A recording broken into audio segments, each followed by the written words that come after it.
このお花は、大犬のふぐりと言いまして、春先によく道端に咲いております。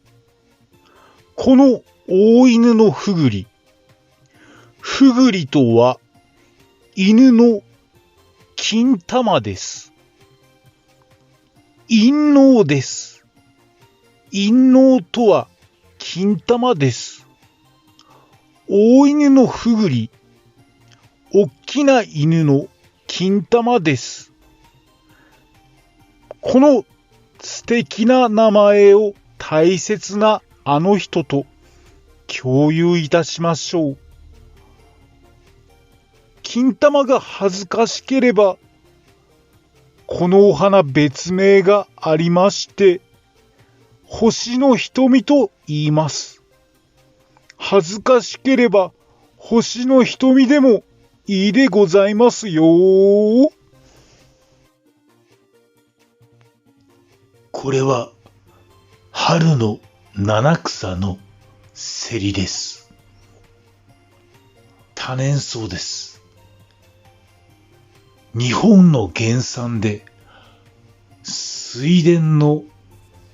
水気が多いところや湿地などに生えております。お蕎麦で天ぷらにして食べても美味しいでしょう。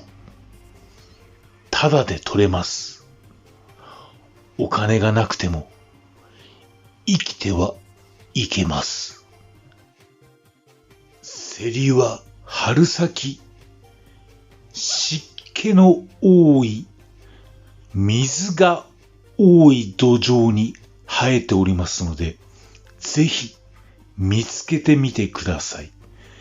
うどんにも合います。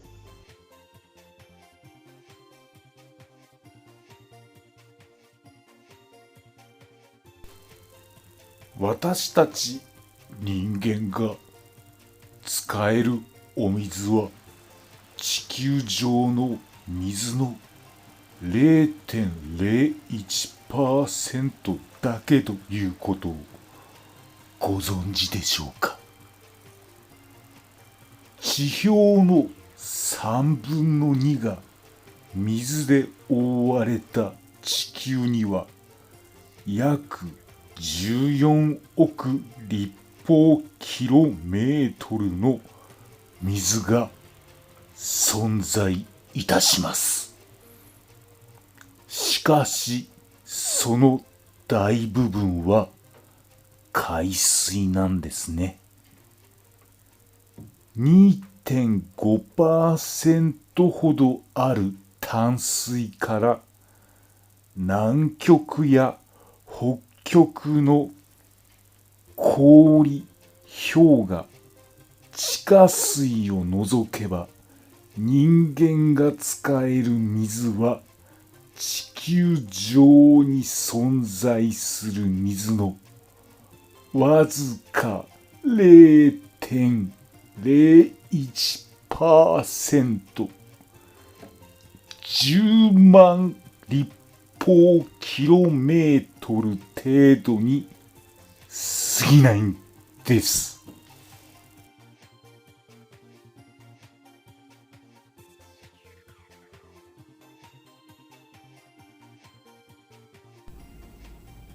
車にひかれた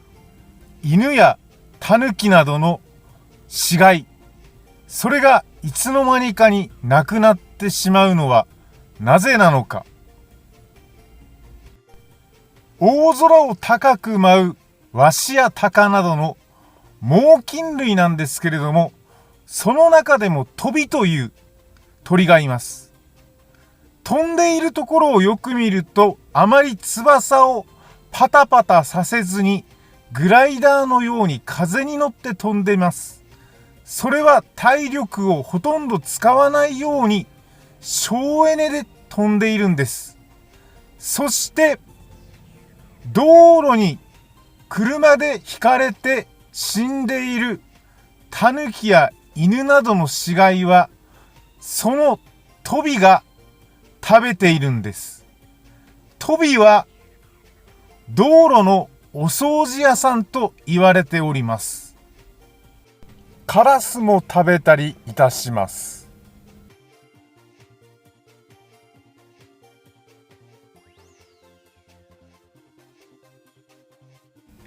グリコのキャラメル、箱に一粒300メートルと書いてありますが、本当なんでしょうか？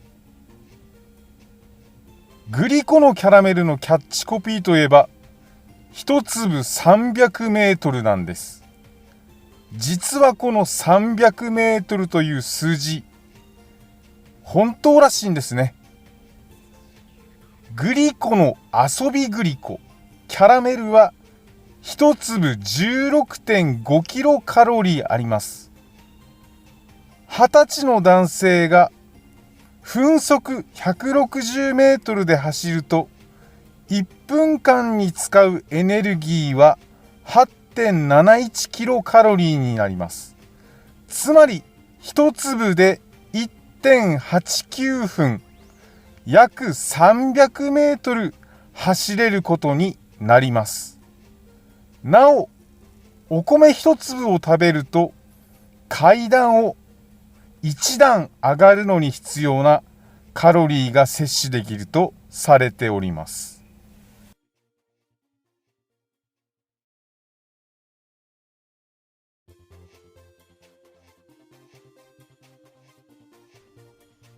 人間は母親のパイパイが皆本能的に好きなんです。マクドナルドのストローは母乳を飲む速度を再現しております。何気なく飲むマックシェイク。この人間の本能をマーケティングにうまく取り入れた企業があるんですね。それは皆さんご存知のマクドナルドでございます。マクドです。このマックシェイク、口に物を吸い込むときに最も美味しいと感じるのが母乳を飲む速度であるっていうことを知ってたんですね。マックシェイクでこの速度を実現するため、通常より一回り大きいストローをあえて採用しております。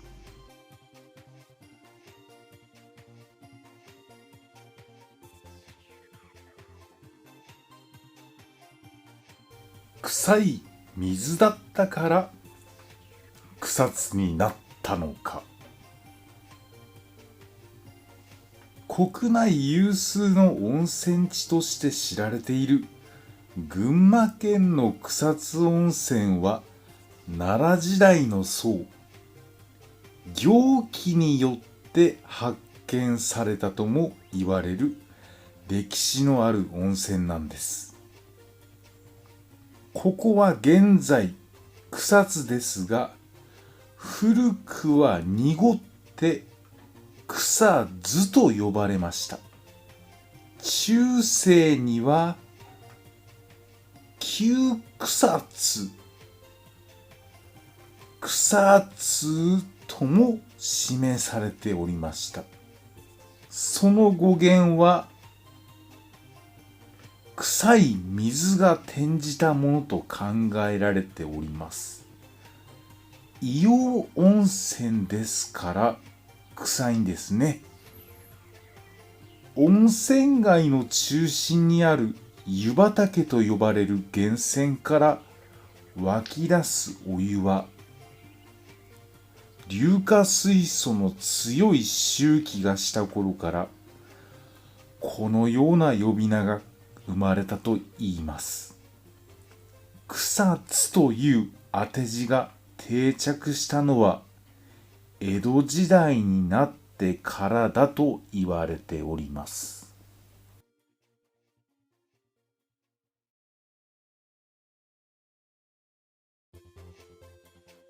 チョコラ BB のチョコラはチョコレート入りコーラのことなんです。製薬会社のエーザイの看板商品ともいえるチョコラ BB の名称は、なんとチョコレート入りのコーラに由来すると言います。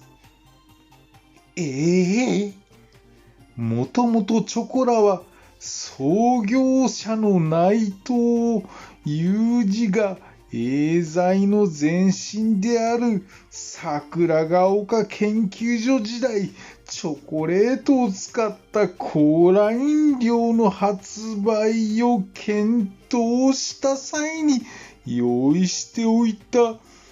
商標だったんですね。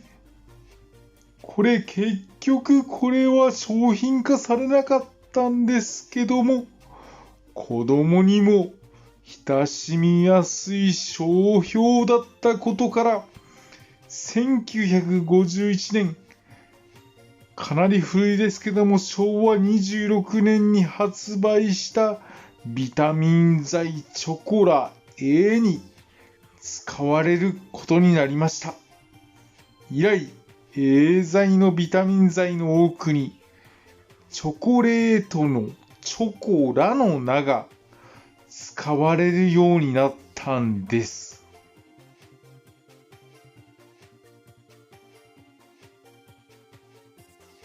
糖質ゼロと糖類ゼロはどっちが高カロリーなのか。缶コーヒーなどで糖質ゼロ、糖類ゼロの表示をよく見かけますが、どう違うんでしょう。そもそも糖類とは単糖類プラス二糖類で、糖質とは糖類プラス糖アルコールプラスオリゴ糖のことなんです。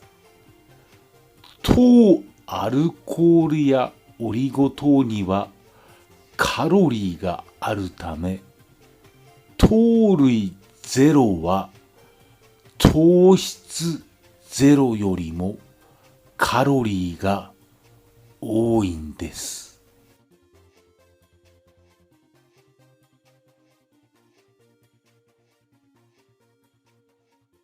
お寿司屋さんの湯飲み茶碗が大きくなったわけ。今でこそ高級な食べ物に数えられる寿司ではありますが、昔は屋台で気軽につまめる庶民のファーストフードとして愛されておりました。さて、寿司屋というと大きな湯飲み茶碗でお茶が出されるものですけれども、これは屋台の頃に始まったサービスなんです。屋台では職人が一人で店を切り盛りしていたため、客にお茶を入れる回数を減らそうと考えた苦心の結果が大きな湯飲み茶碗だったんです。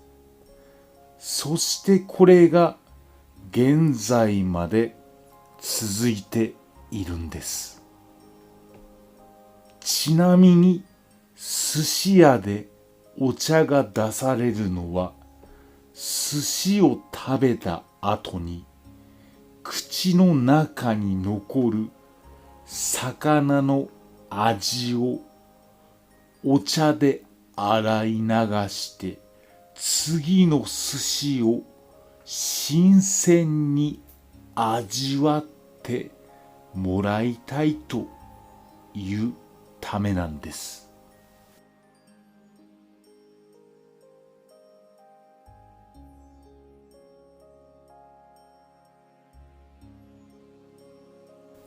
食べ物には食べ合わせ、食い合わせというものが昔から言われておりますが、それは迷信かもしれません。うなぎや梅干しやスイカと天ぷらなど、昔から避けるように言われてきました。食べ合わせは古代中国の陰陽五行説に由来します。日本では奈良時代から平安時代に取り入れられ、江戸時代には貝原益賢が示した養生訓をきっかけに一般に広まったと言われています。だが、こうした食べ合わせは迷信に過ぎません。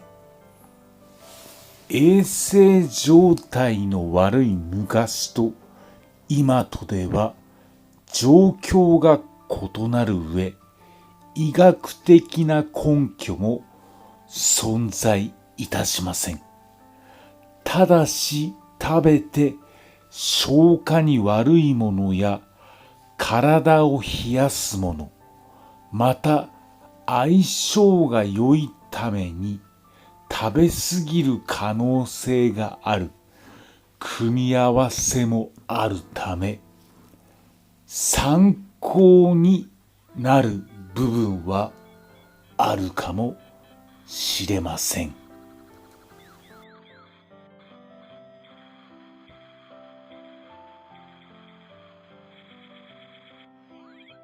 漁港などに行くとよく看板でお魚新鮮、取れたて、新鮮と書いてあるのを見かけることはございませんか？魚は新鮮でない方が美味しくなるんです。取れたての新鮮な魚ほど美味しいと思っている人もいるかもしれませんが、それは間違いとも言えるんです。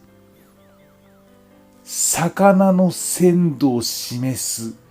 プリプリとした食感と旨味は一定の期間半比例することが科学的にも証明されております。つまり締めた直後の魚の身はプリプリしているが、旨味は浅く、時間が経つほど弾力が減って旨味が増します。これは熟成と呼ばれる現象で、江戸前の高級寿司店でも魚を一定時間寝かせてから提供することを基本としております。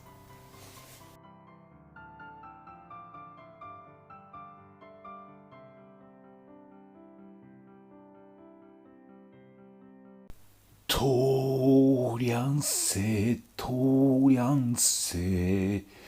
ここはどこの細道じゃ。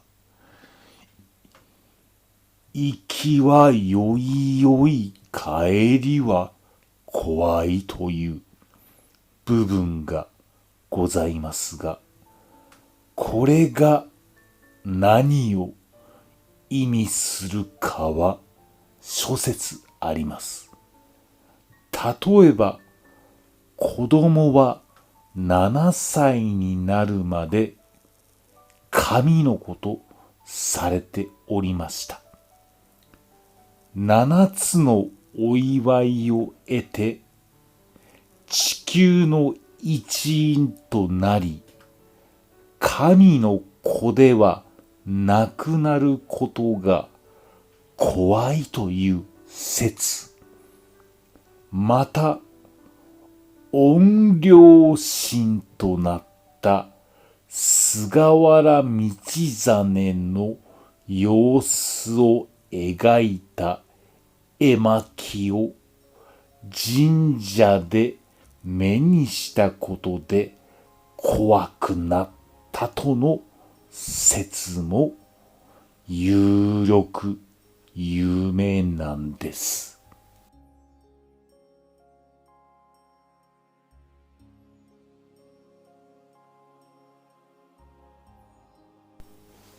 テレビアニメのアンパンマンの主題歌の歌、本当は1番がないんです。2番なんです。テレビのアンパンマンで主題歌の1番が使われなかったわけなんです。それは柳瀬隆さんの絵本を原作としたテレビアニメそれゆけアンパンマン、そのオープニングテーマはアンパンマンのマーチなんですが、テレビで使われているのは1番ではなく2番の歌詞なんです。実は親たちから1番の歌詞があまりにも子供たちには難解すぎて、子供番組にはそぐわないとの苦情が相次ぎ、テレビ版やもなく2番の歌詞が使われるようになったそうなんです。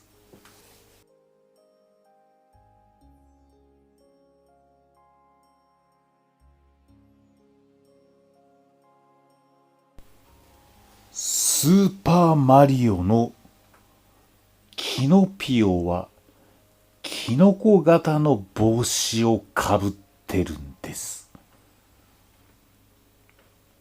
任天堂の人気ゲームスーパーマリオシリーズに登場するキノピオはキノコのような頭をしております。だがそれはピノキオの頭ではなくキノコ型の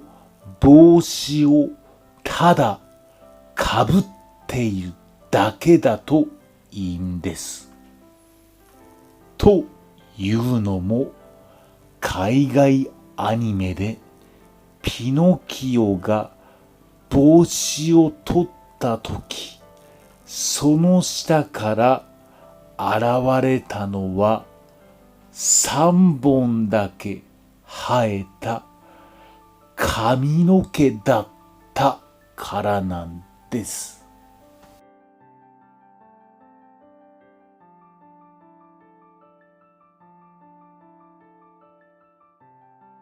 いくつ履いてた女の子、偉人さんに連れられて行っちゃったという歌ありますね。赤い靴、そのモデルの女の子、その後どうなったんでしょう。これは野口雨情が作詞した童話赤い靴に登場する女の子には実在のモデルが存在いたしました。明治時代、北海道に開拓民として入民した鈴木夫妻の子、きみちゃんなんです。夫婦はきみちゃんが3歳の時、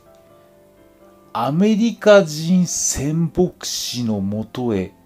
養女に出しましたが、その後、仙牧師が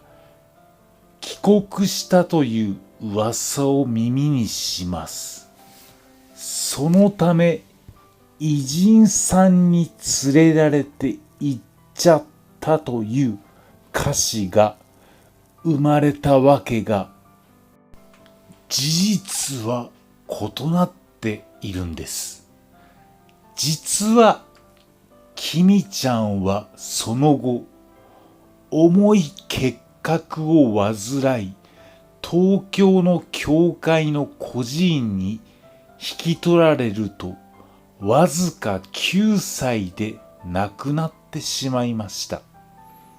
彼女は今も東京の青山霊園に眠っておりまして、アメリカには実は渡ってはおりません。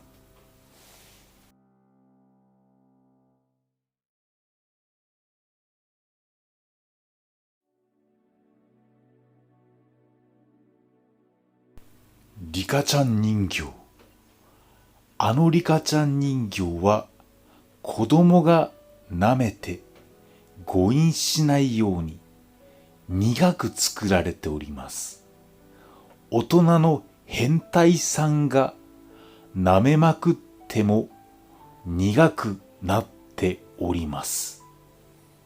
そしてあのリカちゃん人形は実は醤油工場で生まれたんです。玩具メーカーの宝、今でいうタカラトミーが1967年、昭和47年に発売して以来、累計6000万体以上を売り上げている着せ替え人形がリカちゃん人形なんです。実は発売から2年後、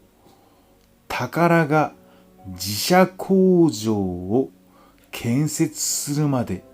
リカちゃん人形の生産は千葉県の食品メーカー太平の前身である太平醤油に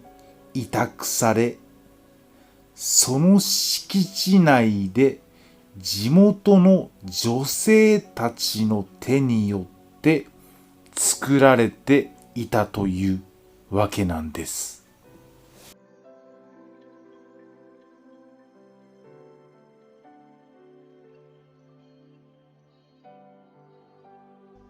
柿の種とピーナッツ、おいしいですよね。柿ピーの黄金比率は、柿の種が6、ピーナッツが4なんです。亀田製菓がピーナッツ入り柿の種を売り出したのは1966年、昭和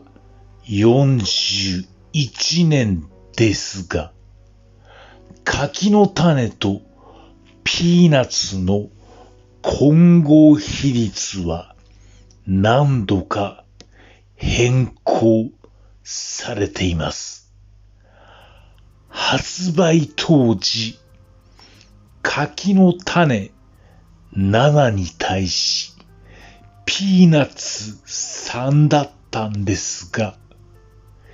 一時期5対5となり、現在は6対4に落ち着いております。では、なぜ6対4の比率なのかといえば、これは消費者の声に応えた結果らしくて、その 70% がこの混合比率を支持しているのだと言います。また、6対4に変更されたのは1986年、昭和61年ですが、ピーナッツの粒もアメリカ産の小麦から中国産の大粒に変更されております。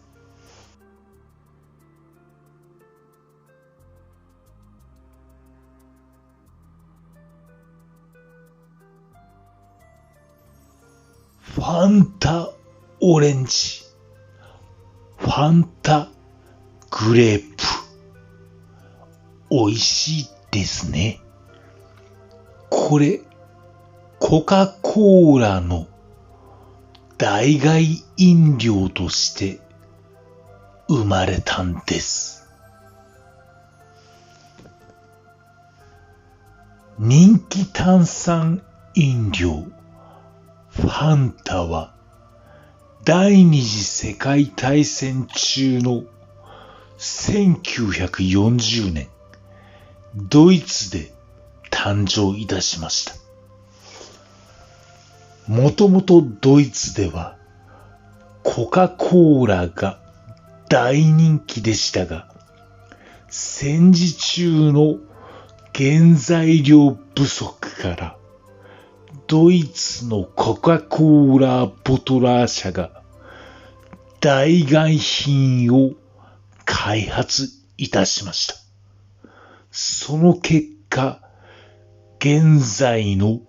ファンタの味と共通する部分がほとんどない、主に乳製とリンゴの果肉からできた果実フレーバー、無果汁の炭酸飲料が誕生し、大変な人気となったんです。そして第二次世界大戦後、コカ・コーラ社の海外部門が商標を買い取ると、1955年にイタリアで販売されまして、ファンタはヨーロッパ全土で流行しました。それ以来、世界中へと広まっていったわけなんです。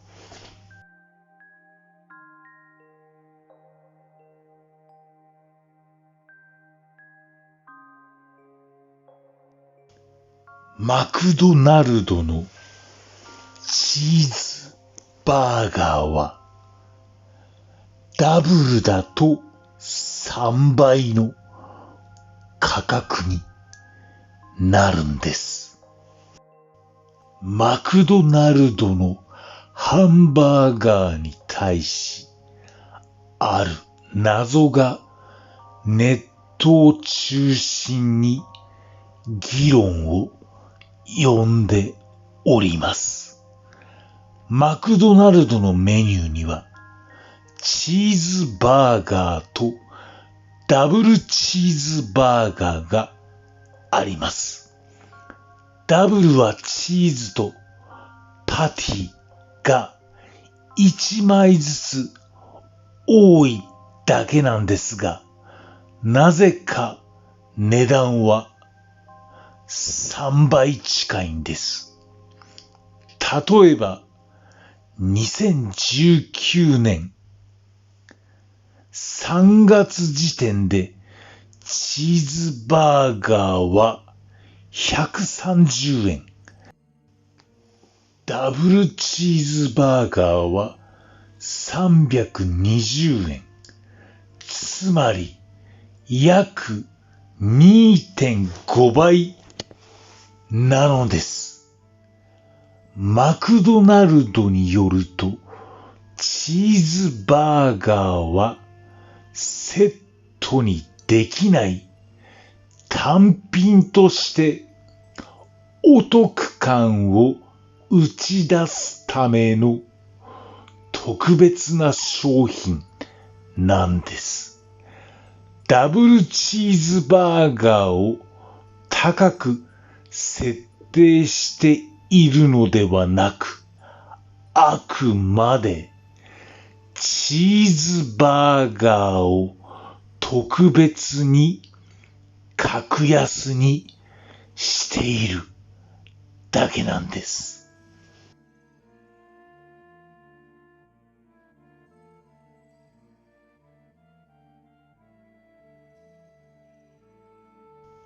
アース製薬の研究所にはゴキブリベアがあるんです。アース製薬は殺虫剤やゴキブリホイホイなどのヒット商品で知られる会社であります。兵庫県赤穂市にある同社の研究所にはゴキブリ部屋と呼ばれる約6畳の部屋があり、ワモンゴキブリという大型のゴキブリなどがなんと60万匹も飼育されております。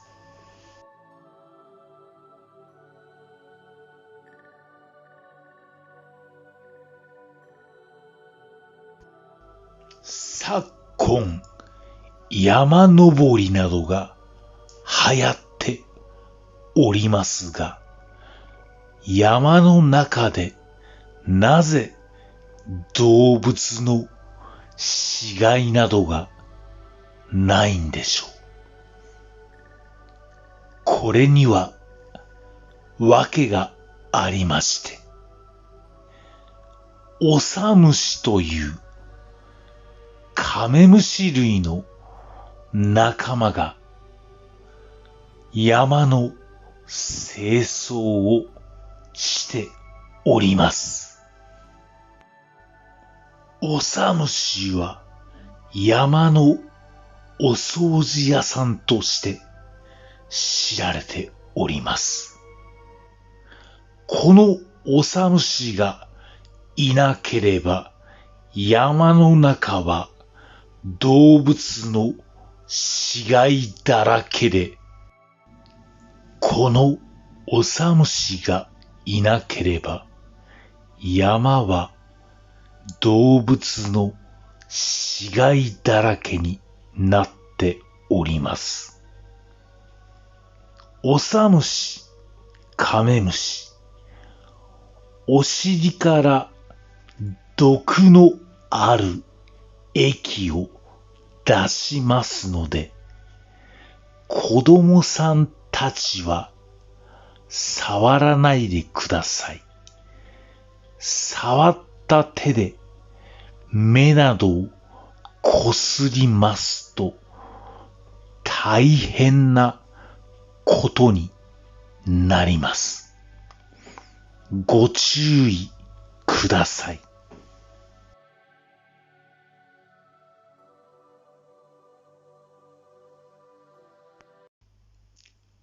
梅と桜、この花の咲いている根元をよく見てみてください。梅は直接枝から咲いております。桜は木から直接は生えておりません。細い管のようなものからつながって花が生えております。桜は蜂が蜜を吸おうと思っても蜜が奥にありまして、蜂は蜜を吸えません。なので、桜は受粉をする関係上、集まって生えるしかないんです。桜の蜜を吸いに、ヒヨドリが来ます。桜の花びらからは蜜は吸えません。管の奥の方にありますので、ヒヨドリは花びらの正面ではなく、桜の花びらの裏側の管のところに舌を直接ブサッと突き刺して蜜を吸うんです。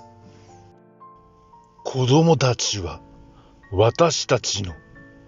宝物、希望です。子供たちを守りましょう。子供たちの未来はきっと素敵に希望に満ちております。子供たち、頑張れ。私たちは子供たちを愛しております。ありがとうございました。